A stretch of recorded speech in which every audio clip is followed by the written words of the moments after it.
District of Columbia, the capital city of the United States. D.C.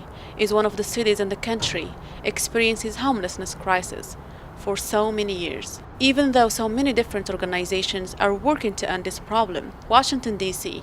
still having a large number of homeless people in the United States. There's many reasons for homelessness.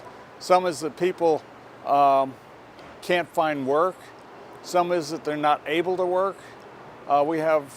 Among the homeless, we have veterans with PTSD. We have people that are handicapped, disabled. The 2016 Hunger and Homelessness Survey from the U.S. Conference of Mayors found that D.C. has 124.2 homeless people for every 10,000 residents in the general population.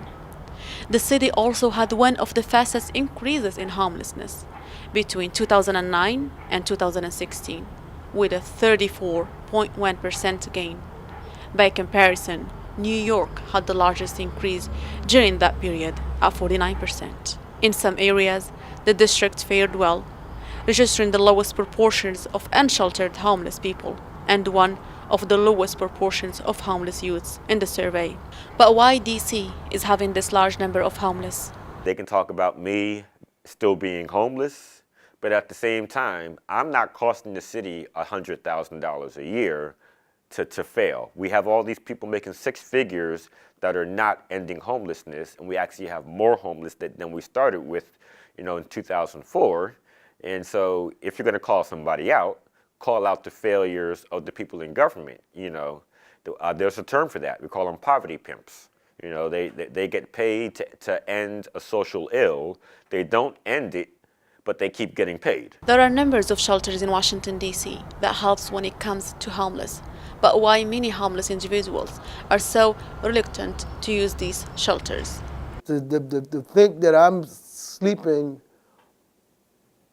beneath or over top of an individual who is a senior citizen and somebody's knocking on their bed telling them that you have to get up and get out at 6 o'clock in the morning.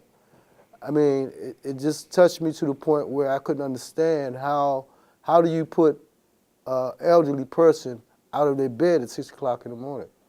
Who does that? Many organizations and individuals have tried helping in one way or another to solve this problem.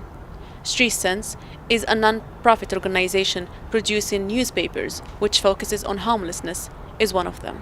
We provide men and women who are homeless an opportunity, one, for employment, but perhaps more importantly, an opportunity for self-expression and to discover themselves and their talents. Originally through working to distribute the newspaper, but also writing for the newspaper, but more recently, as I said, through making films, through producing their own photography and illustrations and graphic design as well. I'm looking at one of the websites that you would normally go and check the rent prices. The area that I took as an example is Southeast Washington, D.C., which is a bit far from downtown.